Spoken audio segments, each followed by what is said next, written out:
Palavra da Verdade, a exposição bíblica com Hernandes Dias Lopes. Graças a Deus, irmãos, o privilégio de estarmos juntos mais uma vez. E juntos para meditarmos na Palavra de Deus. Sempre que a Bíblia é aberta, sempre que a Palavra de Deus é exposta, há esperança para o nosso coração. Você e eu que viemos aqui, não temos uma família perfeita. Todos nós temos telhado de vidro.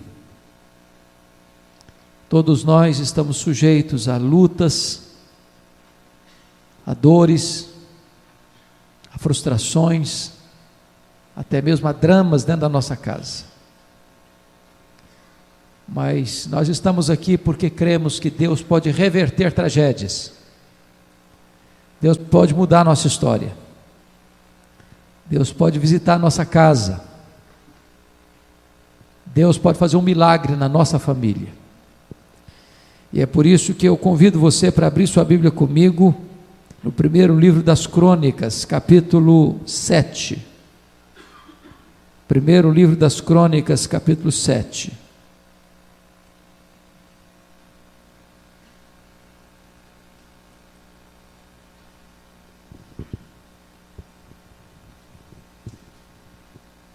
Versos 20 a 27. Lido esse texto, não feche sua Bíblia, por favor. Eu preciso que você mantenha a Bíblia aberta para considerarmos juntos esta passagem. Está escrito o seguinte, 1 Crônicas 7, a partir do verso 20.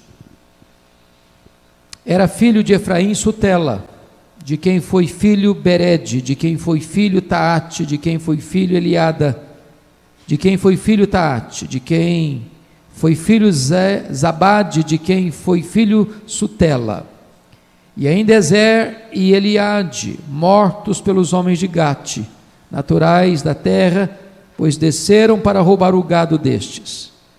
Pelo que por muitos dias os chorou Efraim seu pai, cujos irmãos vieram para o consolar. Depois coabitou com sua mulher, e ela concebeu e teve um filho, a quem ele chamou Berias, porque as coisas iam mal na sua casa. Sua filha foi Será, que edificou a Bet-Horon, a de baixo e a de cima, como também a Uzem-Seerá. O filho de Berias foi Refa, de quem foi filho Rezefe, de quem foi filho Tela, de quem foi filho Taá, de quem foi filho Ladã, de quem foi filho Amiúde, de quem foi filho Elisama, de quem foi filho Num, de quem foi filho Josué. O tema que eu quero tratar com vocês hoje é uma tragédia na casa de um homem de Deus. Vocês bem sabem que Abraão foi o pai da fé, e diz a Bíblia que nele foram abençoadas todas as famílias da terra. Seu filho Isaque, herdeiro de uma grande promessa, tornou-se o progenitor de Jacó, o pai das 12 tribos de Israel. José, o filho de Jacó, tornou-se, numa linguagem bíblica, o salvador do mundo.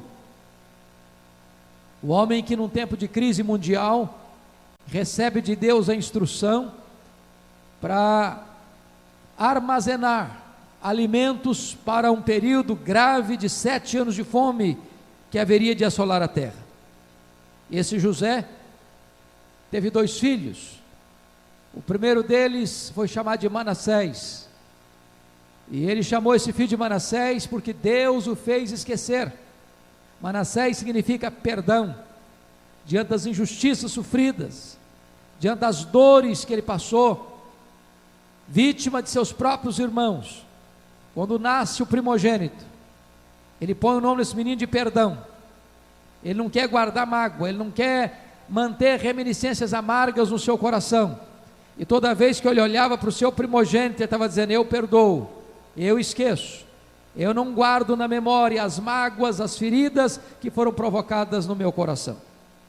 Mas diz a Bíblia que nasce o segundo filho, e ele pôs o nome de Efraim. E Efraim significa dupla prosperidade, plenamente próspero. Mas diz a Escritura que Efraim tem 2 filhos, e os 2 filhos de Efraim, os netos de José, são ladrões de gado. E quando estavam roubando o gado, eles foram pegos com a mão na botija e foram assassinados. Depois de chorar a morte desses 2 filhos, Efraim teve um terceiro filho, e lhe deu o nome de Berias, e deu esse nome por uma razão, porque as coisas iam mal em sua casa. Ele marcou esse menino, ele tatuou esse menino, ele botou um rótulo nesse menino. Toda vez que ele olhava para Berias, ele estava querendo dizer: a coisa está mal na minha casa, a coisa não vai bem na minha casa, a minha família se desintegrou, a minha família entrou num colapso, a minha família está arruinada. E ele projeta toda a sua frustração em cima desse terceiro filho. O que isso significa?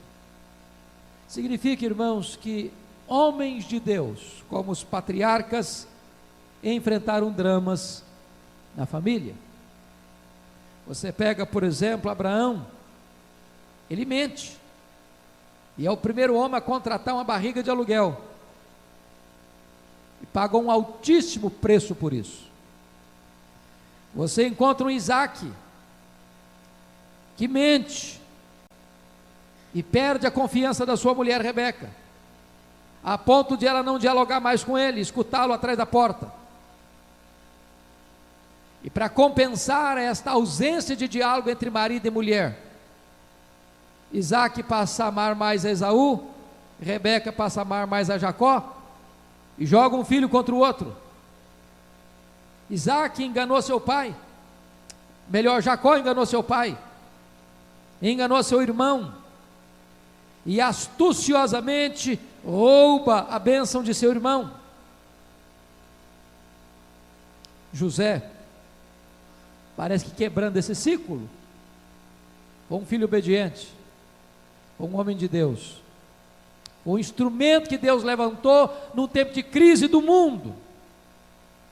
Mas diz a Bíblia que seus netos se transformam em ladrões de gado, e são assassinados na prática do crime. Tragédias acontecem na casa de homens de Deus. Isso deve alertar-nos, porque nem sempre os filhos seguem as pegadas dos pais, nem sempre os filhos honram os pais, nem sempre os filhos escutam o conselho dos pais e seguem o exemplo dos pais. Você nota que homens como Eli, que encerra o seu trabalho de juiz, de sacerdote e profeta, dando um relatório para a nação, desafiando o povo publicamente: se vocês provarem que eu roubei um boi, um jumento, que eu defraudei alguém, que eu recebi suborno de alguém, eu devolverei. E a nação toda testifica: não, você foi íntegro, você foi honesto, sua administração foi com lisura. Mas diz a Bíblia que os seus filhos eram avarentos, receberam suborno, e não tinham o mesmo estofo moral e espiritual do pai. Você pega um Davi, homem segundo o coração de Deus, e na sua casa teve estupro, teve assassinato, teve conspiração, teve traição, teve morte. Você vê um homem de Deus como o rei Ezequias, a ponto de Deus falar que ninguém foi semelhante a ele igual a ele antes dele, nem depois dele. Foi o príncipe do povo de Deus. Mas foi esse homem quem gerou o maior monstro da história de Israel. Um homem endemoniado, chamado de Manassés, feiticeiro, idólatra, que adorou os astros, que queimou seu filho a deuses pagãos, e que inundou Jerusalém de sangue. Meus amados irmãos, até homens de Deus passaram pelo drama de ter filhos que não andaram com Deus. Sabe o que eu acho maravilhoso? É que esses homens todos estão na galeria da fé, lá em Hebreus capítulo 11. Deus os salvou por sua graça, e não obstante não ocultar esses fatos dramáticos da vida e da família deles, ao dar testemunho deles, honrou-os pela sua fé. Louvado seja Deus, porque embora a gente passe por lutas na nossa casa, na nossa família, Deus perdoa, Deus restaura, Deus nos coloca numa galeria da fé, olhando a integridade do coração, nos mostrando a sua graça infinita. O que eu acho interessante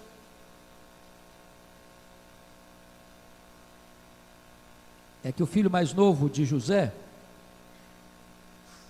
recebe esse nome duplamente abençoado, e ele tem esses dois filhos, Ezer e Eliade. Agora pensem comigo, como é que esses meninos se tornaram ladrões de gado? Será que teve algum sinal? Será que teve algum vestígio?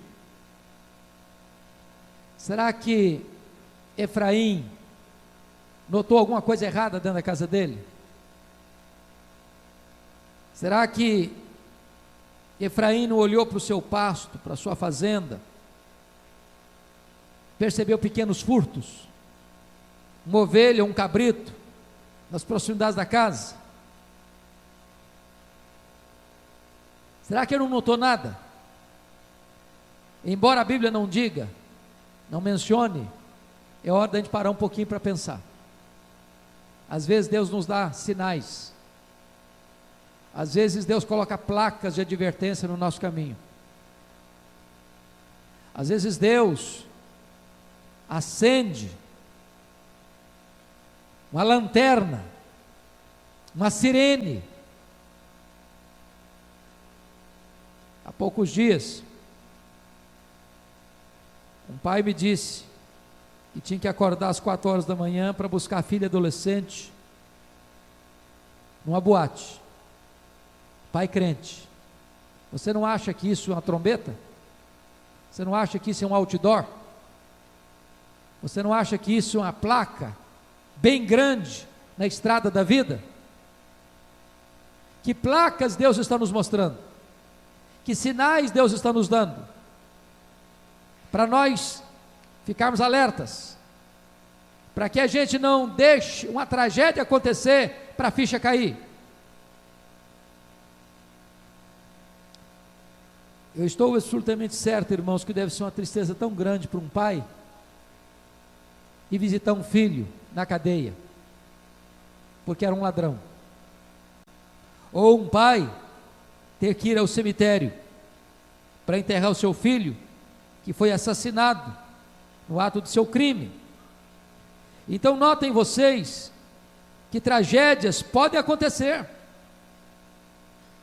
na casa de homens de Deus. Pensem comigo, como é que foi essa história? Lembram que quando Jacó lá no Egito está já velho e vai abençoar seus filhos, e José traz os seus 2 filhos, o mais velho Manassés, o caçula Efraim, e na hora de pôr a mão e abençoar, diz a Bíblia que o Jacó botou a mão direita, a mão destra na cabeça do Efraim e não na cabeça do Manassés.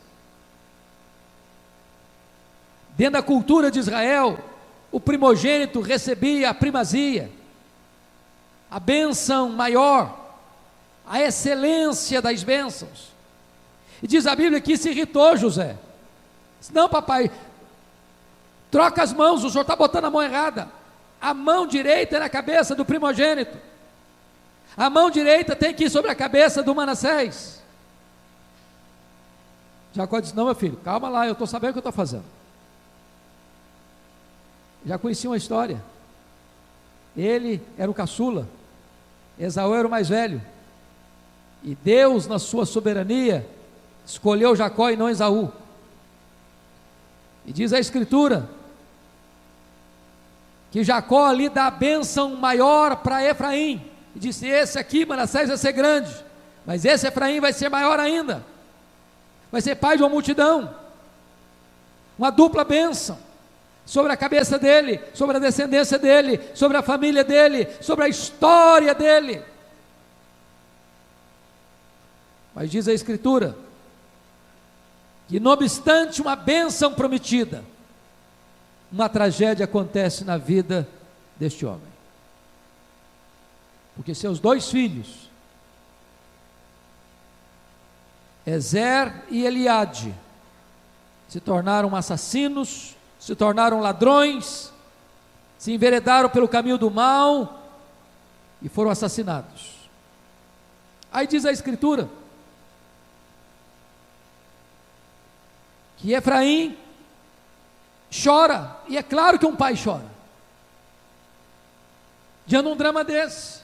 Vem seus irmãos para consolá-lo, é como se ele estivesse se recusando a consolar-se, e no meio das lágrimas, no meio da dor, do sofrimento, ele coabita com a sua mulher e ela engravida, mas não tem alegria nessa gravidez, não tem festa na chegada desse menino.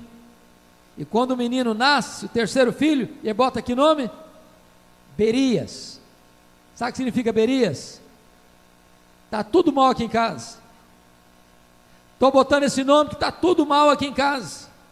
As coisas vão mal na minha casa, as coisas estão dando para trás na minha casa. E aqui está a pergunta que talvez esse homem, ao chorar pelos seus filhos, fizesse para ele assim: o que eu deixei de fazer? Onde eu errei?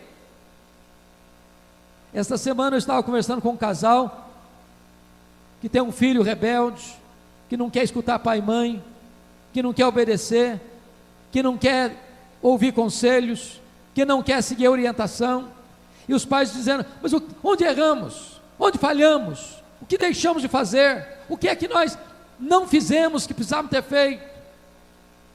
Porque além do drama, vem a culpa, vem a dor, vem a pergunta: será que eu fui omisso? Será que eu fui pesado demais? Será que eu fui leve demais? Será que eu fui intenso demais? Será que eu fui doce demais? Será que eu fui complacente demais? Será que eu fui implacável demais? Agora veja, a palavra Berias literalmente significa maldade. Por que recebeu esse nome? Porque tudo ia mal na sua casa. Agora, se você perguntar como é que significava os nomes primeiros: Ezer significa tesouro, Eliade significa Deus testifica. Botar nome bonito nos filhos só não resolve, não resolve. Aí quando nasceu o terceiro filho, ele vai chamar maldade, que as coisas vão mal na minha casa. Que lição você e eu podemos tirar desse texto? Primeira lição: Efraim não conseguiu diagnosticar as tragédias que rondavam sua família preventivamente. Ô irmãos, aqui está para mim e para você um grande alerta. Um grande alerta.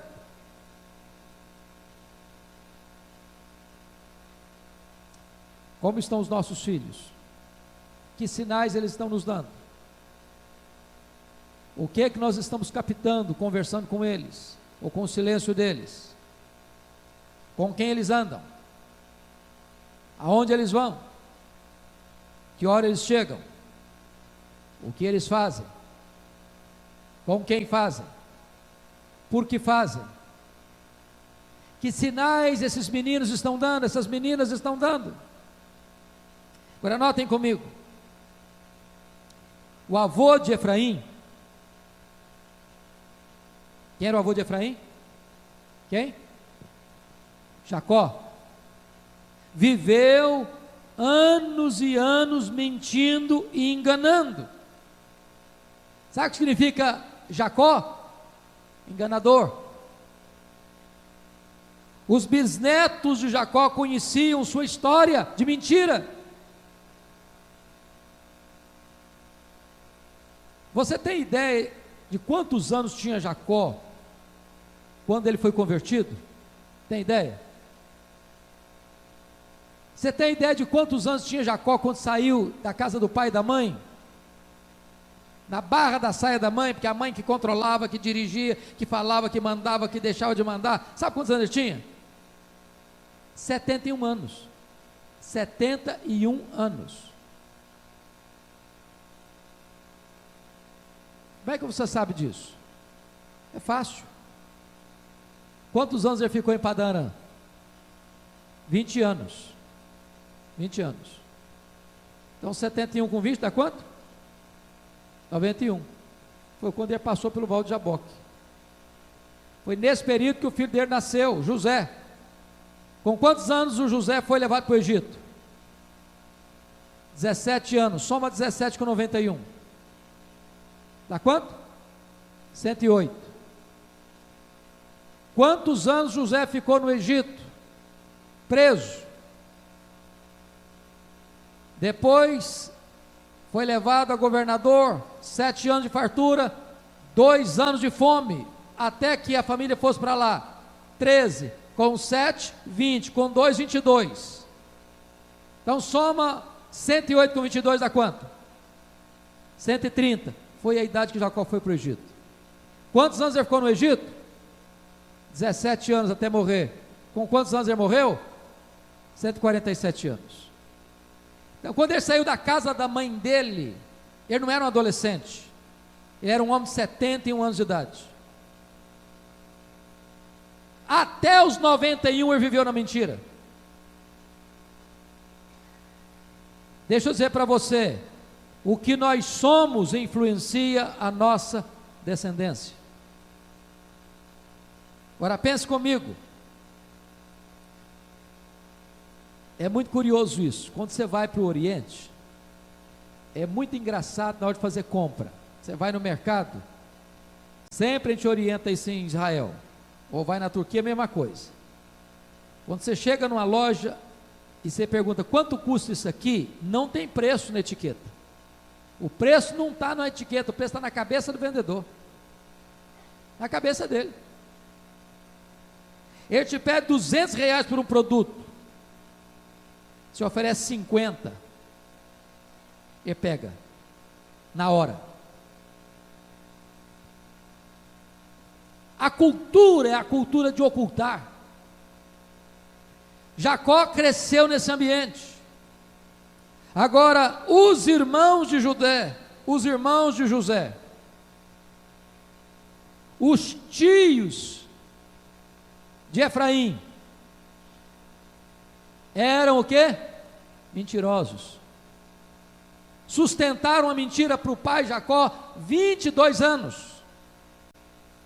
A cultura da mentira.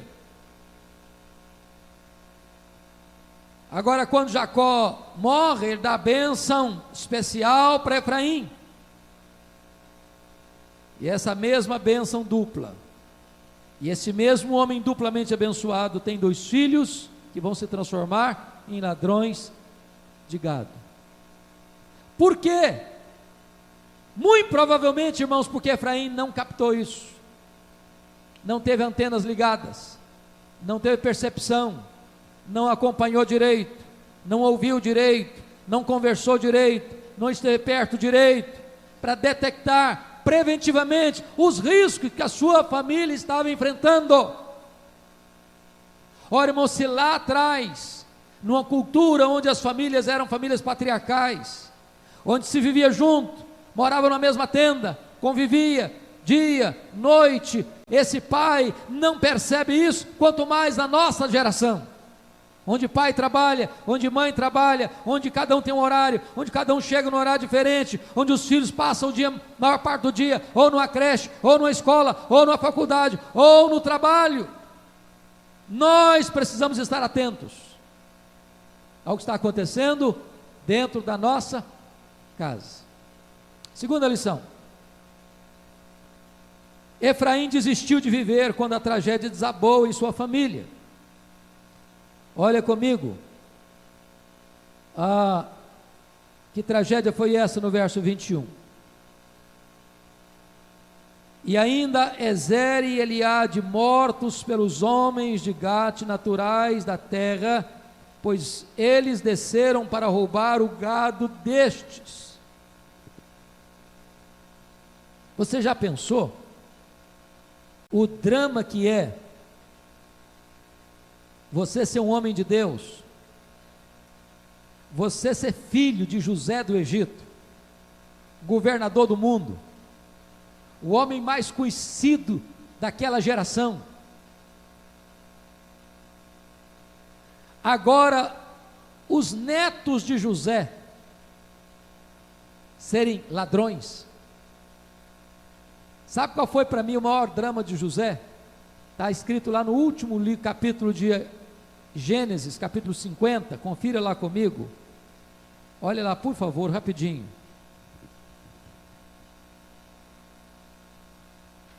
Versículo 23, viu José os filhos de Efraim até a terceira geração. Sabe o que significa isso? José viu seus netos serem enterrados num sepultamento onde não tinha muita condição de fazer um discurso de elogio aos meninos, a família chorando, a família gritando de dor, mas a família não podendo ter seu elogio.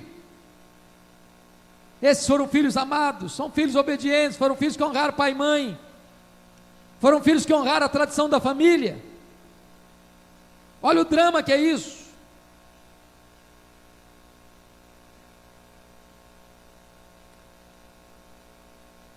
Olha comigo o verso 22, pelo que por muitos dias os chorou Efraim seu pai, cujos irmãos vieram para o consolar. Ou seja, os irmãos vêm para consolar, mas ele não se deixa consolar. Os irmãos vêm para consolar, mas ele continua chorando, ele continua doído, ele continua machucado, ele continua ferido por dentro, porque além da dor do luto, ele tem a dor do drama que invade a sua casa. Sabe, amados, há pessoas que hoje ainda escondem suas emoções, ou atrás de um óculos escuro, ou atrás de uma dor que não consegue repartir com alguém. Esse era o drama de Efraim. Terceira lição: Efraim descarregou suas frustrações e desânimo na vida dos filhos. Olha aí comigo no verso 23. Depois coabitou com sua mulher, e ela concebeu e teve um filho, a quem ele chamou Berias, porque as coisas iam mal na sua casa. Agora preste bem atenção nisso.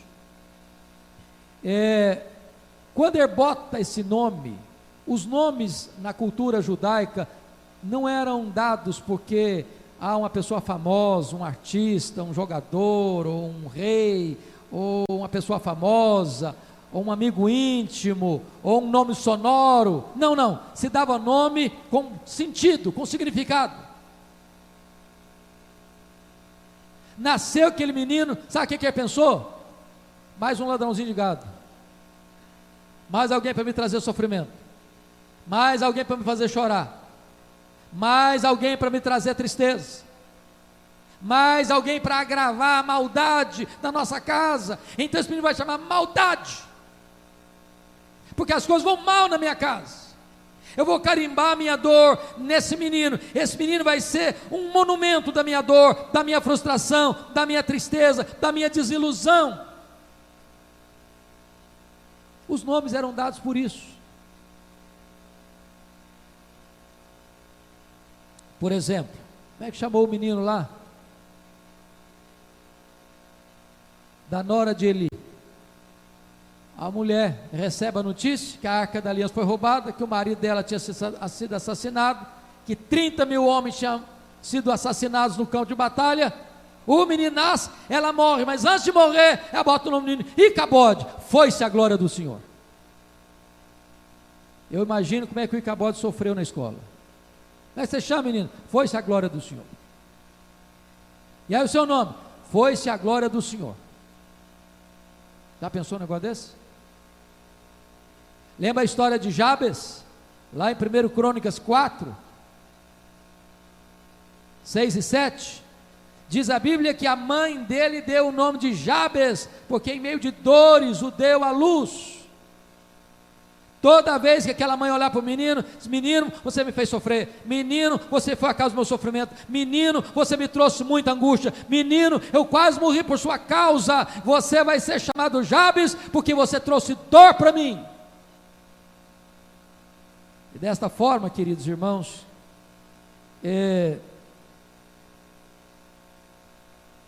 o Efraim descarrega a sua frustração em cima do seu terceiro filho. Então, vamos parar um pouquinho aqui. Você conhece pai e mãe que transfere as suas frustrações para os filhos? Tem duas maneiras erradas de lidar com os filhos. Primeiro, mimar demais. Tem filho que é mimado demais. Pai e mãe não deixam filho crescer. Trata os meninos como eternas crianças. Aí não amadurece. Vai ficar dengoso. Vai ficar mimado. Vai ficar despreparado para a vida. Por outro lado, tem pai e mãe que descarrega nos filhos as suas frustrações. Tem pai e mãe que nem deixa filho escolher a sua própria vocação.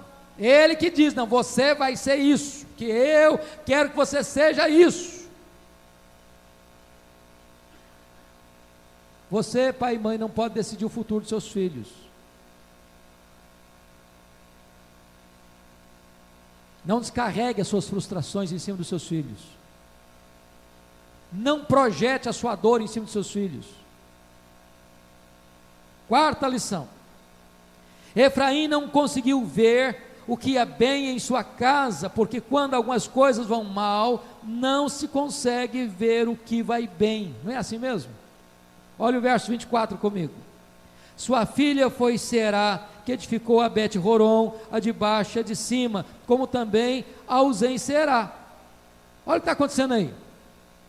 Na casa do Efraim, tem dois meninos, estão crescendo com a cabeça desmiolada. Dois meninos que não têm juízo. Dois meninos que não se contentam com o que têm, querem tomar o que não tem de maneira ilícita. Mas nessa mesma casa, tem uma moça que vai construir duas cidades. Na mesma casa que tem gente se dando mal, tem gente se dando bem. Na mesma casa que tem filho que não honra pai e mãe, tem filho que honra pai e mãe. Na mesma casa que tem filho que não quer saber de Deus, tem filho andando com Deus. Sabe qual é o problema? É que Efraim só consegue ver a dor dos meninos que morreram, mas não consegue enxergar o que está dando certo dentro da sua casa. Conversa com pai e mãe, você vai escutar essa mesma história. Você tem 10 filhos, 9 dando certo, 1 dando errado. Sabe quem toma conta da emoção e do coração do pai e da mãe? Um que está dando errado. Está dando certo, não, nem pensa, nem valoriza, nem reconhece, nem agradece. Passa despercebido. Isso tem a ver com igreja. Eu recebi um conselho, pastor Jailton, uma vez, que curou meu coração. Você marcava, eu estou falando dessa igreja aqui, da primeira igreja. Marcava um trabalho especial, chamava um conferencista assim abençoado, sexta, sábado e domingo. Chegava na sexta-feira, eu passava uma vergonha. Oh, Jesus! Tinha uma meia dúzia. Me dava uma tristeza. Falei: meu Deus do céu, não é possível. Não é possível. Aí o pastor um dia me disse uma coisa que curou meu coração. Em vez de você ficar triste com quem não vem, por que você não fica alegre com quem vem? Você está gastando sofrimento com quem não está aqui? E em vez de você estar exultando de alegria com quem está aqui, que curou minha alma. Porque às vezes, amados irmãos, a gente chora por aquele que não está e não se alegra com quem está. Pai e mãe chora pelo filho que está dando problema, mas não se alegra com aquele filho que está sendo uma bênção dentro de casa. Então pare para olhar a sua família, pare para observar a sua família, para ver o que é que está acontecendo de bom dentro da sua casa. Valorize isso. Valorize isso. Agora notem comigo. Notem comigo. Essa moça se torna uma mulher empreendedora em seu tempo, pois constrói 2 cidades. Mas Efraim não vê o potencial que ela tinha, porque tudo vai mal, ele não consegue ver o que vai bem.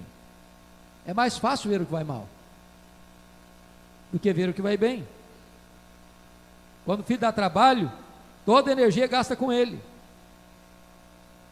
Então os pais precisam ter cuidado, para não focar a atenção apenas no que está dando errado, em vez de focar também a atenção no que está dando certo. Isso significa o seguinte: tragédia deixa você míope. Você só enxerga um ponto, só um lado, não enxerga o todo. Agora, note uma coisa interessante. O verso 24 diz: sua filha Será, que edificou a Bet-Horon, a de baixo e a de cima, como também a Uzem Será. Essas cidades que está aí mencionadas, preste atenção nisso, reflete o que essa menina está vivendo dentro da casa dela, porque essa palavra no hebraico significa vazio. A casa dela tem um vazio existencial. O que acontece? Na hora que ela constrói uma cidade, ela bota o nome nessa cidade de quê? De vazio. Ela está refletindo o que está dentro dela. Cuidado com o tipo de influência que você está exercendo sobre os seus filhos. Você conhece pai e mãe, só tem palavra negativa?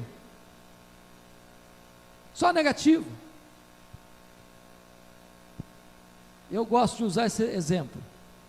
Pensa você, seu menino, sua menina chega em casa, toda animada, toda animada, depois de uma prova que estudou assim, intensamente, e chega e diz assim: papai, mamãe, tirei 9, nem sei se é 9 hoje, deve ser outra classificação lá, B, C, A, B, C, tirei 9 na prova de matemática, na minha época era 9 na prova de matemática, e o pai olha assim: quando você vai tirar 10, menino?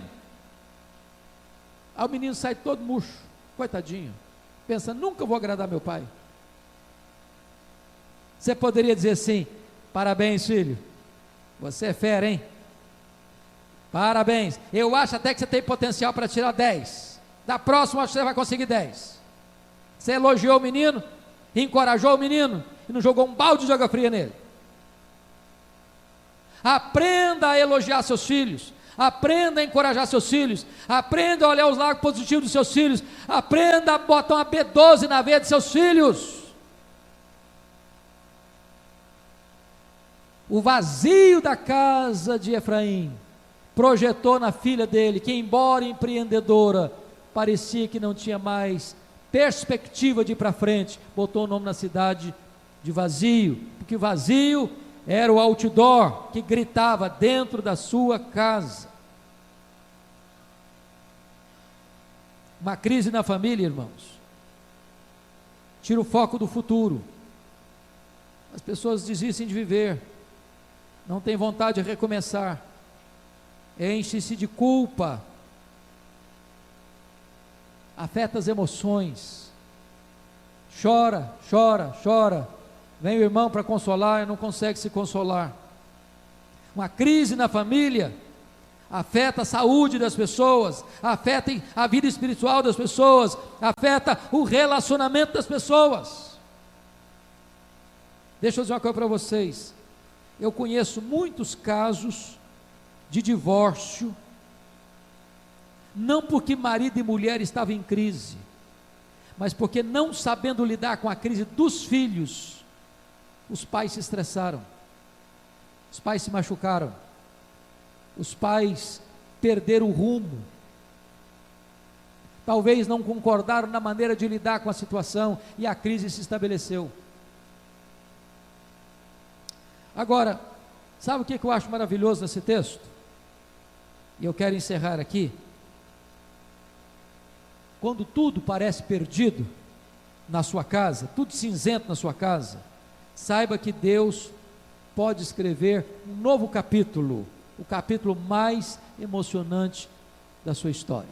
Se não, vejamos. Olha comigo o que está escrito aí, versículo 25 a 27. Olha aí.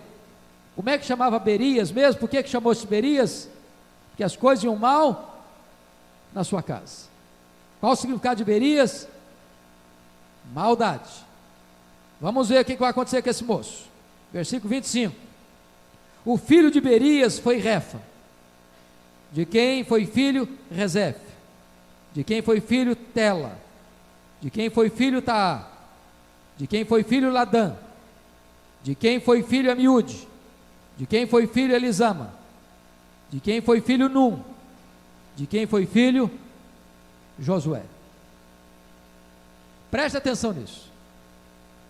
O condutor do povo de Israel à terra prometida veio desse menino chamado Berias. Sabe o que significa a palavra Josué?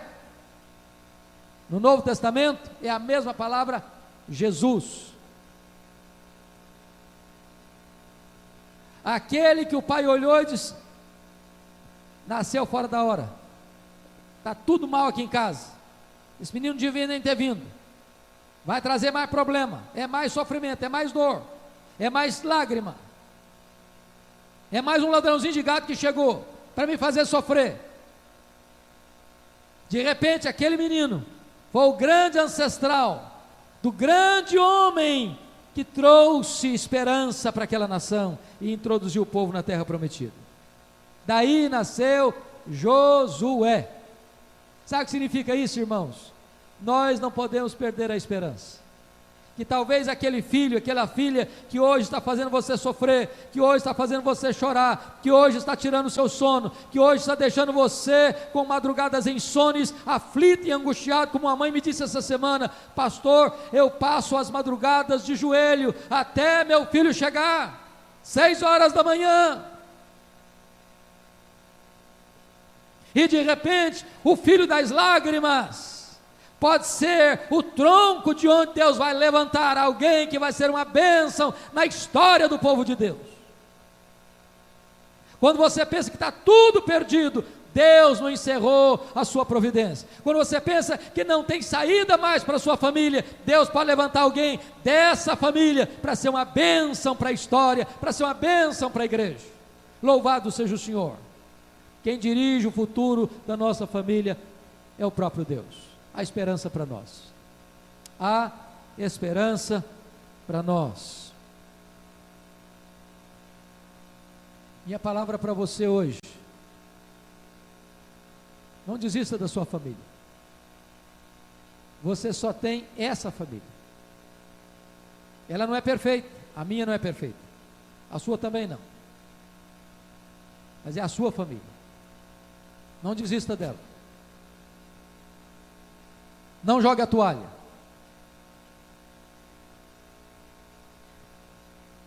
Não jogue a toalha.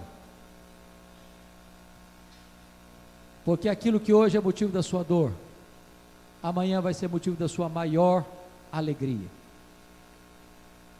Deus está no controle. E da sua casa pode sair gente que vai abençoar o mundo inteiro. Eu queria orar com vocês. E eu creio, irmãos, de todo o meu coração, isso não é palavra vazia, não. Nenhum de nós aqui pode estufar o peito e dizer: a minha família não tem perigo, a minha família não corre risco, a minha família está blindada, a minha família nunca vai enfrentar um problema desse. Todos nós temos que botar a boca no pó. Eu fico imaginando que, se isso aconteceu com os netos de José do Egito, meu Deus, o que pode acontecer com o meu neto, com o seu neto, com os seus netos? Dependemos de Deus, carecemos da graça de Deus, de sabedoria, de graça. Irmãos, nós estamos vivendo dias tão difíceis. Eu não sei se vocês acompanharam essa semana passada, os jornais de São Paulo estavam sempre tratando dessa matéria. Uma das mais conceituadas escolas de São Paulo, Colégio Bandeirantes, 2 meninos adolescentes se mataram. Não é porque eram pobres, não é porque não tinham recursos, não é porque não tinham perspectiva de carreira profissional brilhante, não. A minha esposa trabalha na Universidade Mackenzie, e um dia, essa semana passada, ela estava partilhando isso na escola. Um menino a procurou e disse: eu estou preocupado com o meu colega, 14 anos, e o menino escreveu nas suas comunicações com o coleguinha: dia 26 de abril, eu não estou mais aqui. Dia 26 de abril, eu vou me matar. E eu vou me matar porque eu já estou morto por dentro. A minha vida não faz mais sentido. A tia procurou esse menino, disse: filho, você escreveu isso mesmo? Sim, tia, escrevi. Por que você escreveu? Porque a minha vida não faz mais sentido. Meu filho, e Deus? Eu não acredito em Deus. Como é que está a sua casa? Está difícil. Seu pai abandonou minha mãe, tem outra família. Cadê ele? Não mora mais no Brasil. O pai ficou sabendo da história, ligou para o filho e disse: já que você vai se matar mesmo, manda o dinheiro que eu mandei para você de volta, para o seu aniversário, que você não vai gastar mesmo, então manda de volta. Depois: não, filho, eu gosto de você, fica tranquilo. A mãe disse: deve estar blefando, acho que está de brincadeira. Está brincando não, mãe, é sério. Não, mas eu estou com viagem marcada. Desmarca, mãe. Nós estamos vivendo uma época em que redes de relacionamento de adolescentes estão encorajando uns aos outros a se matarem. Nós, pais, precisamos estar antenados, sem levar em conta o aspecto humano, irmãos. Existe também o aspecto espiritual. Nós estamos lidando com forças ocultas das trevas, que vêm para roubar, matar e destruir. Eu escuto toda semana, pastor Jailton, em São Paulo, que a nossa mais conceituada universidade é um antro de homossexualismo.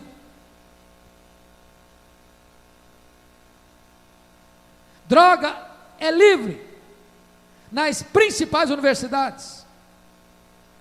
Você passa na Maria Antônia à noite, o senhor já passou algumas vezes? O senhor já passou algumas vezes? É de ficar perplexo, chocado. A bebedeira, droga é livre, sexo livre. Nossos filhos, nossos netos estão expostos a esse cenário. Precisamos de graça, precisamos de proteção divina, porque é uma orquestração, irmãos, deliberada dos meios de comunicação, a grande mídia, jogando em cima dos nossos filhos todo dia conceitos que destroem pilares da família.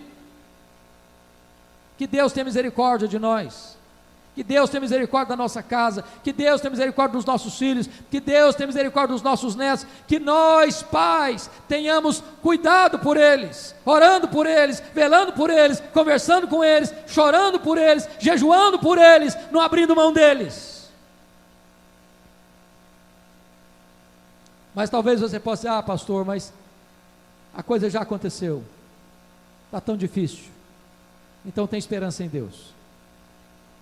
Foi o que eu disse essa semana para uma mãe: mãe, espere em Deus, não desista nunca, não abra mão nunca, não jogue a toalha nunca, não pare de orar nunca, até ver Deus restaurar, levantar e salvar seu filho.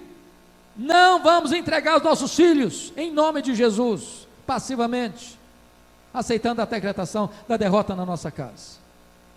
Os Berias hão de se tornar troncos dos Josués. Louvado seja o Senhor, louvado seja o Senhor.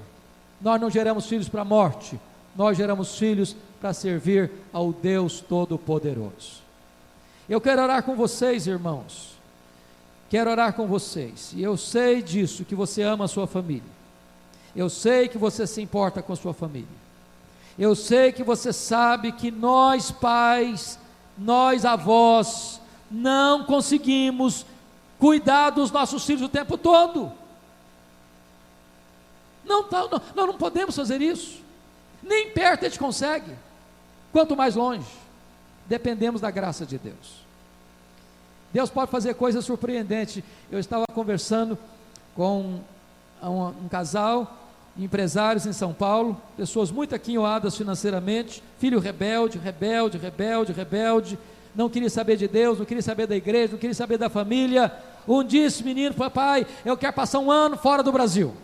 A mãe me procurou desesperada, falou: pastor, nós não damos conta perto, se for para longe, o que é que vai fazer, pastor?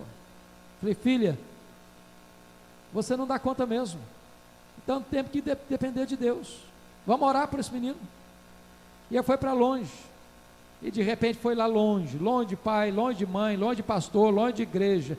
Deus tocou o coração dele, esse menino voltou convertido, cheio da graça de Deus, hoje quer fazer a obra de Deus, está cheio de entusiasmo pela obra de Deus, porque Deus pode fazer o que eu e você não podemos.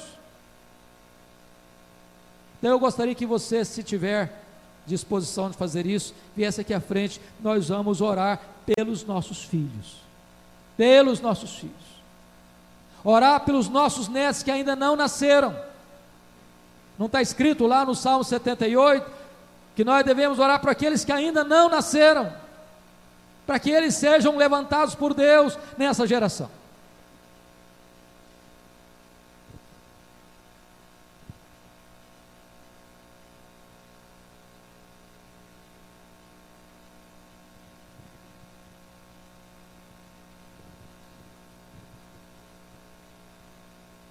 Bendito seja Deus. Bendito seja Deus. Ah, Senhor, Deus de Abraão, Deus de Isaque, Deus de Jacó, Deus de José, Deus de Efraim, Deus de Berias, Deus de Josué, Deus da esperança. Aqui está a tua igreja, o teu povo, clamando a ti, pelos filhos que nos deste. Esses filhos te pertencem, Senhor, são herança tua, e nós queremos te pedir graça, sabedoria e poder para criá-los, para educá-los, para ensiná-los, para que eles te conheçam, para que eles te amem, para que eles nasçam de novo, para que eles sejam resgatados pelo sangue do Cordeiro. Livra os nossos filhos do mal, do laço do passarinheiro, das amizades perniciosas, dos muitos ismos perniciosos que tentam assaltar a mente deles.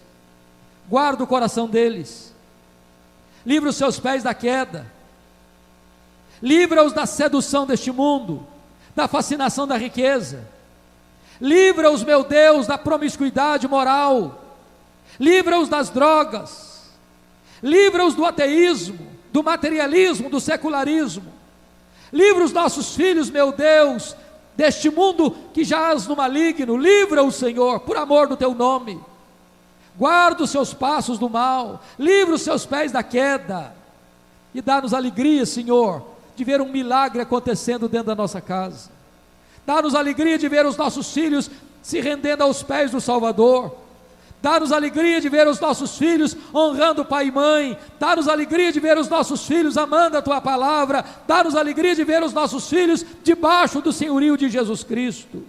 Enche os nossos filhos, Senhor, do Espírito Santo e preserva a nossa geração para que ela te conheça e para que ela te torne conhecido. Agora, Pai, nós oramos pelo marido e pela esposa. Guarda o coração do marido, guarda o coração da esposa. Se alguém entrou aqui hoje, meu Deus, com o coração pesado, com o casamento abalado, pensando em desistir, reanima esse coração, renova esse coração, traz esperança para esse coração, restaura esse casamento em nome de Jesus. Se algum pai, alguma mãe entrou aqui, Senhor, os filhos estão longe da tua presença, os filhos estão, ó Deus, vivendo na linha de perigo, Senhor, deste mundo tentando tragá-los, meu Deus, em nome de Jesus, encoraja esse pai, encoraja essa mãe, dê perseverança, dê, meu Deus, motivação renovada para te buscar, até que veja um milagre acontecendo na vida desses filhos. Onde estiverem, Senhor, traz os pródigos de volta, traz os pródigos de volta, traz os desviados de volta, aqueles que estão na igreja, mas estão apáticos, inflama o coração deles, reaviva o coração deles. Meu Deus, livra a nossa casa do secularismo, livra a nossa casa do mundanismo, livra a nossa casa da superficialidade, livra a nossa casa, meu Deus, de uma vida rasa e medíocre, dá-nos a bênção de termos um lar cheio da tua presença, cheio da tua glória, cheio do poder do Evangelho. Nós colocamos as famílias no teu altar, e nós te pedimos, meu Deus, que aquilo que hoje tem sido motivo de dor e lágrimas, amanhã seja motivo de celebração e esperança para a nossa família, para a nossa descendência. Assim oramos, em nome de Jesus. Aleluia. Palavra da Verdade, a exposição bíblica com Hernandes Dias Lopes.